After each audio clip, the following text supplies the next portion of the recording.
तो भाई सबसे पहले तो मैनी मैनी मैनी कॉन्ग्रेचुलेशन संभावना एंड अविनाश, दोनों के घर में बहुत ही प्यारे से बच्चे आए हैं, एक बेटा और एक बेटी। सबसे पहले तो देखो भाई, बहुत बहुत मुबारक हो, कंप्लीट फैमिली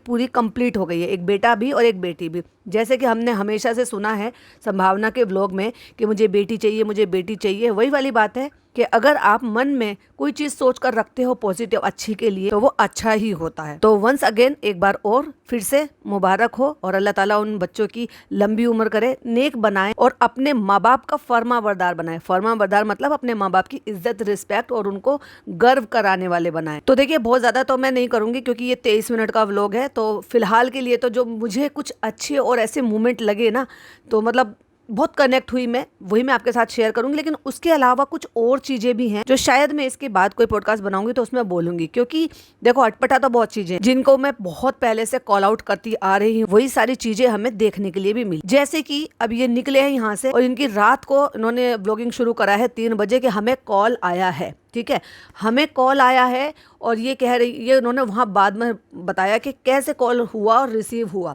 वैसे तो देखो, अल्लाह की जो मर्जी होती है ना वही होता है। जिस टाइम को आपको चाहिए, चले मैं टाइम भी बता देती हूँ, 3 तारीख को यानी कि कल इनको बेबीज हुए हैं और एक्चुअली ये यही टाइम चाह भी रहे थे। तो देखो, अगेन मैनिफेस्ट करोगे कोई भी चीज़ के लिए और पॉजिटिविटी के लिए करोगे तो डेफिनेटली ऊपर वाला सुनता है आप। तो इन्होंने यही कहा है कि हमें फ़ोन आया है और लेबर पेन हो रहे हैं और ये बहुत ज़्यादा दूर भी हैं, क्योंकि मुंबई से सूरत, अगर सूरत बेस्ड है, क्योंकि किसी ने कमेंट में लिखा है डॉक्टर का नाम और ये भी कि ये कौन डॉक्टर हैं और कौन से क्लिनिक में प्रैक्टिस करते हैं और बेस्ट गायनेकोलॉजिस्ट हैं, पूरा नाम वगैरह सब कुछ लिखा है और मेंशन किया हुआ है कि सूरत से हैं। अभी देखो भाई, यहाँ से मुंबई से सूरत जाना ही अपने आप में बहुत बड़ी बात टाइम है और आपके पास अगर टिकट्स भी नहीं है, आपने बुकिंग नहीं करा रखी है, तो ये और भी बड़ी बात है। मैं इसलिए क्यों कह रही थी, मैंने कहा ऐसे टाइम में जब पता ही नहीं होता है कि डिलीवरी कब हो जाए, डॉक्टर तो हमेशा से कहते हैं अब ये टाइम हो गया है, इसके बाद डिलीवरी कभी भी हो सकती है, क्योंकि ये तो सिर्फ और सिर्फ ऊपर वाला बेहतर जानता है कि कब, कौन से दिन, कौन से पल, कौन से टाइम पर आपका जन्म होने वाला है। इसमें आप कोई प्रिडिक्ट नहीं कर सकते हो। आप ये नहीं कह सकते कि ये टाइम चाहिए तो इस टाइम होना चाहिए या इस टाइम से पहले क्यों हुआ।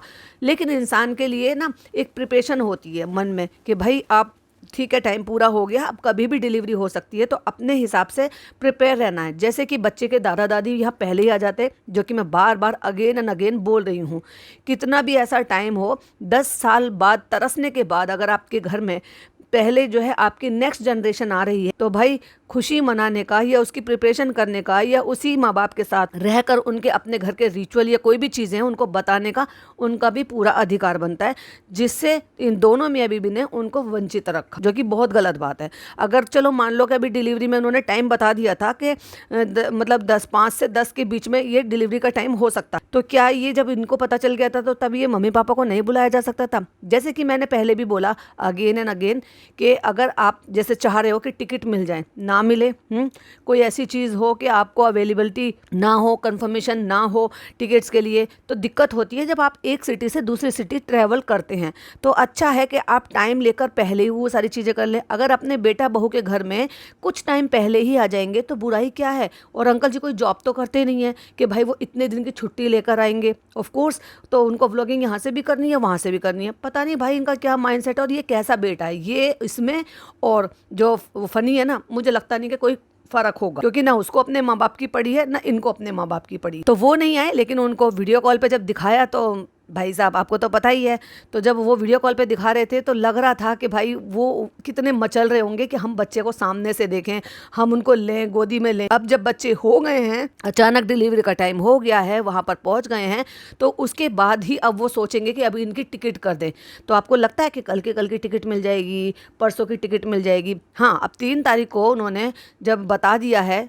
वो भी कब बताया है कि डिलीवरी हो गई है, घर से निकले हैं, मुझे नहीं लगता कि उनको बताया हो। तो अच्छा होता कि घर में बच्चों के स्वागत के लिए, बच्चों के वार्म वेलकम के लिए वो घर पर होते, वो जिस तरीके से रिचुअल करना चाहते हैं, पूजा करना चाहते हैं, जैसे भी वेलकम करना चाहते हैं वो करते। जैसे कि हमने देखा दिव्यांका के घर पे, दिव्यांका के father in law, mother in law दोनों साथ में थे जब वो बच्चों को लेकर घर पहुंचे थे, और उनकी मम्मी ने पूरा एकदम सेटअप करके रखा हुआ था, उनकी मम्मी और पापा ने पूरा घर एकदम तैयार करके रखा हुआ था, जिससे कि जब बच्चे आए तो बहुत ही अच्छी तरीके से उनका वार्म वेलकम हो, जिस तरीके से उन्होंने रिचुअल है, पूजा है, आरती, जो भी जिस तरह से भी उन्होंने किया, तो क्या इनको अधिकार नहीं बनता? दूसरी बात, एक चीज़ इन्होंने बोला कि मतलब हमें नहीं पता था, तो एक्चुअली मैं भी यही कहूँगी कि मुझे भी इस बात की ज़्यादा जानकारी नहीं है, बट मैं ऑडियंस से पूछूंगी, जितना भी मुझे समझ है मैं उससे यही बोलूँगी, अगर कोई लीगल कोई भी चीज़ आप कर रहे हो, जैसे कि इसने संभावना ने बोला कि भाई हमने जो भी कुछ किया है वो लीगल वे में जाकर किया है, क्योंकि जैसे आज की डेट में इंडिया में सैरोगेसी जो है वो कुछ टर्म्स हैं, उस पर ही गवर्नमेंट जो है वो आपको अप्रूव करती है, और वो जो सारा क्राइटेरिया है उसमें संभावना बिल्कुल फिट बैठती है कि 10 साल से वो बेबी के लिए ट्राई कर रही है, उसके बाद उनके कई सारे मल्टीपल IVF फेल हुए हैं, मिसकैरेज हुए हैं, तो ऐसे में, और एक एज फैक्टर भी है, ऐसे में सारे प्रूफ, सारे डॉक्यूमेंट, सब कुछ रिपोर्ट्स देखने के बाद गवर्नमेंट ने इन सारी चीज़ों के लिए अलाउ किया, जो कि लीगल वे में जाकर हुआ है। तो बस आप मुझे एक चीज़ बताइए, इस लीगल वे में डॉक्टर ने ये चीज़ छुपा कर रखी, जो कि पहला जो अल्ट्रासाउंड होता है, यानी कि जब आपको पता चलता है कि भाई आपने कंसीव कर लिया है, तो वो एक नॉर्मल तरीके से हो गया, फिर चलो उसको भी छोड़ो, वैसे तो फर्स्ट में भी हो जाता है, लेकिन अगर आप 3rd मंथ पर जो पहला अल्ट्रासाउंड कराते हो उसमें आपको पता चल जाता है कि एक नहीं बेबी 2 हैं, तो क्या ये बात बेबी के माँ बाप से छुपाना अच्छी बात है क्या उनको लास्ट तक बताना अच्छी बात है क्या? नहीं, ये सारा लीगल वे में काम हुआ है, और ये कोरा झूठ बोला गया है इन लोगों की तरफ से। तो इतना झूठ क्यों बोलते हो? एक अच्छी खुशी मिली है तुम्हें, तुम माँ बाप बने हो, सबसे पहले तो ऊपर वाले का शुक्रिया अदा करो, फिर गवर्नमेंट ने तुम्हें इस सब चीज़ के लिए इजाज़त दी, देन 3rd नंबर पर डॉक्टर आते हैं कि डॉक्टर की वजह से आपको ये खुशी मिली, तो कम से कम थोड़ी तो इंसानियत रखो कि उन सारी चीज़ों को छोड़ दो, ऊपर वाले से तो डरो इन सारी चीज़ों के लिए कि तुम एकदम किए कराए पे पानी फेर रहे हो और झूठ बोल रहे हो अपनी उसी ऑडियंस, जिससे तुम बताकर, जिसकी ब्लेसिंग लेकर, जिनसे तुम कमा रहे हो और जिनसे अपना घर चला रहे हो। पता इनको सबको था, क्योंकि अगर आप 23 मिनट पर जाकर देखोगे, सुनोगे, तो इनकी बहन ने बोला है कि मैंने दिया जलाया, घंटी बजाई और सब कुछ किया, तो मैंने बस यही दुआ की कि दोनों सही से हो जाएं, दोनों ठीक हो जाएं, या यूं कह लो कि दोनों ठीक से हो जाएं। आप जाइएगा और 23 मिनट पर जाकर सुनिएगा। मैं मान ही नहीं सकती कि जब ये काम लीगल वे में हो रहा है और उसमें बेबी मतलब पूरी की पूरी जो होती है ना जिम्मेदारी डॉक्टर की होती है, और सब लीगल टर्म्स पर होती है। पूरी ज़्यादा डिटेल तो मुझे नहीं पता कि इसमें कुछ पैसों का लेन देन होता है या क्या होता है, बट इतना तो ज़रूर होगा कि वो जब तक बेबी कैरी कर रखेगी, जब से शुरू होगा उसके सारे मेडिकल्स, खाना पीना, वो सारी की जिम्मेदारी पेरेंट की होती है, क्योंकि उन्होंने अपनी कोख किराए पर दी है, और जब वो किराए पर दी है तो डेफिनेटली उनकी हर चीज़ की जिम्मेदारी पेरेंट की बनती है। तो क्या आप ये मतलब डॉक्टर ने इनको नहीं बताया, और ये जो झूठ बोल रहे हैं इस चीज़ के लिए, कि आप इस चीज़ को एक्सेप्ट करोगे कि डॉक्टर ने इनको बताया नहीं कि इनको ट्विन बच्चे होने वाले हैं, है ना? मतलब इन्होंने या तो पूरा जो इतने टाइम है, जब से 7.5 महीने से लेकर और अब तक डिलीवरी के टाइम तक, जो भी इन्होंने शॉपिंग दिखाई है कि एक बच्चा है, बेटी हो जाए, एक ही चीज़ को गा के रख रखा है। और अगर वाकई में इनको बिल्कुल भी नहीं पता था, तो क्या डॉक्टर ने इनके साथ वो चीज़ सही की? तो क्या उनका मतलब इरादा ये था कि एक ही बच्चा होगा और एक बच्चा दे देंगे, और एक बच्चा मतलब क्या दोनों के लिए ये था कि एक माँ रख लेगी, एक जो है सैरोगेट रख लेगी? मतलब क्या, मुझे समझ में नहीं आया, सर के ऊपर से चली गई सारी बात। बाकी आखिरकार हुआ वही जिस चीज़ के लिए मैं बार बार अगेन एंड अगेन कह रही थी कि हर चीज़ की तैयारी पहले होती है, अब जब नहीं पता होता है। तो अब जैसे इनको अब किसी ने देखो डॉक्टर का पूरा बता दिया कि वो सूरत में है, अब पता नहीं वाकई में सूरत में है, अगर मानकर ही चलते हैं कि सूरत में, और उन्होंने भी ये बोला है कि दूसरे शहर में हो रही है, क्योंकि संभावना ने ऑलरेडी अपनी वीडियो में बोला है, तो मे भी शायद सूरत में ही हो रहा हो। कैसे कर उन्होंने कहा कि हम इतने लंबे टाइम तक होल्ड कर नहीं रख सकते, कैसे वो पहुँचे हैं इतनी जल्दी वहाँ, कैसे पहुंच गए, ये कुछ नहीं दिखाया, बस घर से निकले थे और कट्टू हॉस्पिटल में पहुंचने का ही उन्होंने व्लॉगिंग का दिखाया है। मतलब अब जब आप उसी क्लिनिक का, डॉक्टर का, सब चीज़ें के बारे में बता रहे हो कि ये बहुत अच्छी डॉक्टर है, जहाँ से ना उम्मीद आप हो रहे हो, तो यहाँ आओ, तो यहाँ से आपको उम्मीद मिलेगी, आपको ये बच्चा देंगे, या इनका काम है, या मतलब जैसे भी आप प्रमोट कर रहे हो, मतलब उनके बारे में बता भी नहीं रहे हो कि कौन सी जगह पे बेस्ड है, कहाँ से है, क्योंकि पूरी वीडियो में मुझे तो कहीं सुनाई दिया नहीं, बट जो नाम बताया था या कुछ सीन दिखाई दे रहे होंगे, कुछ लोगों, उससे लोगों ने ही अंदाजा लगाया है कि ये सूरत बेस्ड डॉक्टर है, और डॉक्टर का इवन नाम तक भी बताया है उन्होंने। लेकिन जैसे ही जिस तरीके से वो एकदम एंजाइटी में आ रही थी, या ये कह लो कि वो समझ नहीं पा रही थी, मैं उस फीलिंग को समझ सकती हूँ, वो कोई नाटक नौटंकी नहीं है, वो रियल में ही दिख रहा था। और रियली बताओ तो मैं भी बहुत ज़्यादा इमोशनल हो गई थी वो देख करके, जिस तरीके से वो समझ नहीं पा रही थी, क्योंकि इतना तरसने के बाद अगर किसी वो मूवमेंट देखने को मिलता है ना भाई, तो उसका तो आप अंदाज़ा भी नहीं लगा सकते। और मैं तो भाई यही कहूँगी कि जितनी भी औरतें बड़ी शिद्दत से ये चाह रही हैं कि उनको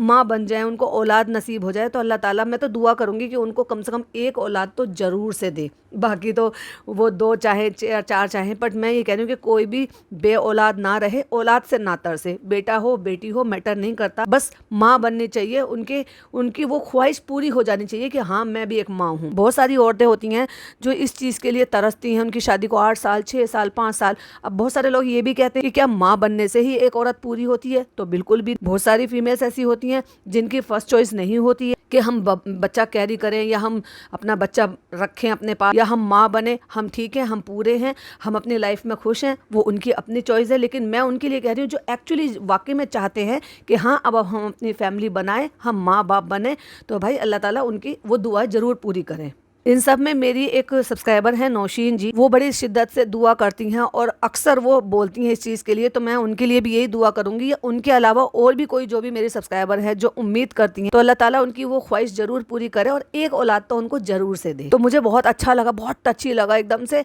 और मेरे को सही बताऊँ ना, एकदम से मैं रोने लगी देखकर, जिस तरीके से वो खुश हुई है देखकर कि बेटी हुई है। पहले बेटी हुई है 1 मिनट पहले और उसके बाद बेटा हुआ है। अब देखो जुड़वा बच्चे होते हैं, एक साथ ही पेट में आते हैं और एक साथ ही मतलब वो दिन में पैदा होते हैं, लेकिन 1 मिनट या 1.5 मिनट या 2 मिनट का जो भी आगे पीछे होता है उसके हिसाब से डिसाइड हो जाता है कि बड़ा कौन है। तो हम ये मान सकते हैं कि बेटी बड़ी है, यानी कि दीदी पहले आई हैं। लेकिन मैं बहुत खुश हूँ इस चीज के लिए कि हाँ उनकी फैमिली पूरी हो गई। वो एक बच्चे के लिए तरस रहे थे, चाहे उनको डे 1 से ही पता हो, लेकिन उनको ऊपर वाले ने 2 बच्चे दिए। अब बहन भी हो गई, भाई भी हो गए, इनके यहाँ राखी भी सेलिब्रेट करेंगे, सारे रिचुअल जो है वो सेलिब्रेट करेंगे जब भाई बहन दोनों होते हैं। बट मैं वही कहूंगी कि डबल बच्चे हुए हैं, ट्विन हुए हैं, तो इतनी ही मैं उम्मीद भी ये भी करूंगी और दुआ भी करूंगी कि कम से कम संभावना को डबल सेंस और डबल जो है ना उनको मैच्योरिटी आए और वो समझे कि बच्चों की जिम्मेदारी कैसे होती है। अभी जिस तरीके से निब्बीगिरी करती रहती है, ऐसे होता है, इतना बड़ा होता है, मुझे बड़ा अजीब लग रहा था ये देखकर जब वो कहती ये बेटा है ये बेटी है। और जब तक की तो उनको बच्चों को मतलब वो ब्लर कर रखा था ऑफकोर्स, लेकिन दिखा हुआ था कि वो उनका वेट वगैरह चेक करते हैं, उनको साफ करते हैं, तो वो वहीं पर ही खड़ी हुई थी और उसके बाद भी पूछ रही है ये बेटा है ये बेटी है। भाई कितनी अजीब बात। तो थोड़ी सी समझ लेकर आओ, मैच्योरिटी लेकर आओ। आपके घर में 3 फरी बच्चे भी हैं, जिस तरीके से आप करते रहते हो उसमें सुधार लेकर आओ। और अब तो डबल जिम्मेदारी हो गई। मैं तो अभी तक एक ही बच्चे के लिए हमेशा से बोलती आ रही हूँ कि बहुत जिम्मेदारी होती है जब न्यू बॉर्न बेबी आता है बहुत सारी चीजों से, और अब तो भाई डबल जिम्मेदारी है। लेकिन ओवरऑल मैं बहुत ज्यादा खुश हूँ कि उनको एक्चुअली 10 साल तरसने के बाद, इतने मल्टीपल ये जो है फेल होने के बाद, मिसकैरेज होने के बाद फाइनली उनको अपनी खुद की औलाद नसीब हुई। और ये पॉसिबल हुआ डॉक्टर की वजह, गवर्नमेंट की वजह से, और उस देवी जो औरत है जिसने अपने अंदर इनके बच्चे को रखा उसकी वजह से। रीज़न कुछ भी हो सकता है, उनकी मजबूरी है या उनका जो भी है वो बेहतर जाने। लेकिन ये बहुत बड़ी बात है कि अपनी कोख में बच्चे को रखना, 9 महीने वो सारी चीज़ें जो है झेलना, जैसे कि एक एक्चुअली अपनी माँ होती है, अपने बच्चों को रखती है, मतलब रियल मदर होती है। तो उन सब का मेला झूला जो है वो जो परिणाम है वो संभावना को मिला है। और आई होप वो उन सारी चीज़ों की कदर करें। और ऐसे भी कोई अगर बिल्कुल निराश हो गया है, हर जगह से ना उम्मीद हो गया है, तो ना उम्मीद मत हो। देख लो संभावना का एग्जाम्पल है आप सबके सामने, उन्होंने भी हार नहीं मानी और फाइनली आज उनको वो खुशियां मिल गई हैं। लेकिन फिर भी मैं इस वाले पॉडकास्ट में तो यही बोलूंगी कि अच्छा रहता, बहनें चलो बाद में भी आ जाती, कोई बात नहीं, इट्स ओके, लेकिन बच्चे के दादा दादी डेफिनेटली साथ आने चाहिए थे, यहाँ से साथ जाने चाहिए थे, हॉस्पिटल में होने चाहिए थे। उनका पूरा हक बनता अपने बच्चों को फर्स्ट नजर पहली बार देखना, गोद में लेना। अभी पता नहीं, वो देखो आज 3 तारीख को बच्चे हुए हैं, 4 तारीख तक उनकी टिकट हुई है नहीं हुई है, या 5 तारीख में पहुंचेंगे या कब पहुंचेंगे। अभी तो ये है कि इसके बाद ये एनआईसीयू में रखेंगे, तो हो सकता है 1 या 2 दिन अभी यहाँ पर बच्चों को रुकना पड़े, क्योंकि बेबीज का जो वेट है वो थोड़ा सा कम है। हालांकि कंप्लीट टाइम में हुआ है, लेकिन 2 पॉइंट समथिंग का जो वेट है, ये कहते हैं 3+ जो वेट होता है ना वो ज़्यादा बेहतर और उसके लिए होता है। लेकिन ट्विन होते हैं तो ऑफकोर्स कम ज़्यादा वेट कम होने का तो थोड़े ज़्यादा चांसेस रहते ही हैं। तो हो सकता है 1-2 दिन एनआईसीयू में रखें, और वो इस प्रिकॉशनली रखते हैं। क्यों? क्योंकि अगर देखो कोई टचवुड कोई ऐसी प्रॉब्लम नहीं है, क्योंकि जस्ट बिकॉज क्योंकि ट्विन है और उनके थोड़े से वेट है, इसलिए जस्ट प्रिकॉशन के लिए वो रखा जा रहा है। क्योंकि अगर वैसी कोई कंडीशन होती तो उसमें वो तुरंत वहां पर रख देते। इवन यहाँ इतनी देर नहीं रोकते उनको, बच्चों को इमीडिएट उनको वो फर्स्ट वाली वो देते कि भाई हाँ एनआईसीयू में रखा जाता। बट ठीक है, सब चीज़ बहुत अच्छा है, दादा दादी भी आ जाते तो खुशियाँ डबल हो जाती, वो यहाँ नहीं लेकर आते तो कम से कम घर में प्रिपरेशन करते, घर में अपनी तैयारी करते, खुशियाँ मनाते, उन सारी चीज़ों के लिए हमारे बच्चों को, पोता पोती को लेकर हमारे बेटा बहू लेकर आने वाले हैं, तो उनका पूरा हक बनता था, जो हक इन्होंने पूरी तरीके से उनको ना लेने दिया है ना उम्मीद की है। अब उसका रीज़न क्या है, अब ये क्या बताएंगी, क्यों बताएंगी, ये इतनी प्रायोरिटी देती ही नहीं है उनको। ये तो भाई ये बेहतर जाने और ऊपर वाला बेहतर जाने। बाकी 23 मिनट पे जो इनकी बहन ने बोला है उससे साफ समझ में आ रहा है कि इनको सबको बहुत पहले से ही पता था, इसीलिए बहुत ही शिद्दत से बोला जाता था बेटी हो बेटी हो बेटी हो। भाई 2 बच्चे हैं तो ऑफ कोर्स फिर तो आप जो है ना ज्यादा से ज्यादा उम्मीद ये कर सकते हो एक तो कम से कम बेटी हो ही जाएगी। तो मैं नहीं मान सकती कि जो लीगल काम हुआ है उसमें इनको धोखे में रखा जाए या इनसे झूठ बोला जाए या इनसे छुपाया जाए, वो लीगली भी पॉसिबल नहीं है। क्योंकि मैं वहां पर देख रही थी हर जगह पर रिकॉर्डिंग चल रही थी, उनके भी कैमरा थे, उनके तरफ से भी फोटोज लिए जा रहे थे, हर एक एक चीज के, हर एक एक डिलीवरी के मोमेंट के, बच्चों के वेट जब कर रहे थे, बच्चों को जब कपड़े वगैरह सब कुछ बनाए थे, हर चीज रिकॉर्ड की जा रही थी, क्योंकि ये एक लीगल प्रोसेस हुआ है। कल को बाद में किसी चीज के लिए प्रॉब्लम ना हो, तो जब इतनी छोटी छोटी सी चीजों का ख्याल रखा जा रहा है तो आपको लगता है कि ये मतलब नहीं बताया होगा। हाँ, वो अलग बात है कि इनको शुरू से डे 1 से पता था और इन्होंने ये चीज जाहिर नहीं की। और अगेन यहाँ पर भी वो हमें जो भी उनकी एस्ट्रोलॉजर दोस्त है उनके बारे में बताते हुए और उनका एडवर्टाइजमेंट करते हुए नजर आए, और वही दोस्त अब जो मैडम कक्कड़ हैं उनकी इमेज को व्हाइट वॉश करने में लग रही है। मुझे बहुत सारे लोगों ने मैसेजेस किए, डीएम भी किए, वो वाली वीडियोस भी भेजी, और वो जब जब जो है उनके साथ वो वीडियो बनाती है, राहुल भुज करके कोई एक चैनल है, उनके साथ जब जब वो वीडियोस बनाती हैं मैडम कक्कड़ के रिगार्डिंग या ढंबावना के रिगार्डिंग, तो मुझे लिंक भेजे जाते हैं और वही बताते हैं कि ये मैडम इतनी कोई वो नहीं है, एक तरीके से काइंड ऑफ इनको आप ट्रस्ट नहीं कर सकते, फ्रॉड टाइप की है। तो अभी जो है मैडम की इमेज क्लीन करने के लिए एक 5 घंटे पहले, जब मैं ये पॉडकास्ट बना रही हूँ उससे 5 घंटे पहले वीडियो आया है जिसका टाइटल है दीपिका कक्कड़ फर्स्ट मैरिज, क्या शोएब इब्राहिम की वजह से टूटी शादी। उसी में उन्होंने बिल्कुल बहुत सारी चीजें क्लियर करी है। मैं नेक्स्ट पॉडकास्ट उसी पे ही बनाऊंगी। हाँ, जाते जाते फिर एक बार और संभावना और अविनाश को ढेर सारी बधाइयां और उन बच्चों के लिए ढेर सारी ब्लेसिंग और बहुत सारी दुआएं, और आप सब भी उन बच्चों को ढेर सारी दुआएं दीजिएगा। आज के लिए बस इतना ही। टिल देन बाय बाय, अल्लाह हाफिज, टेक केयर।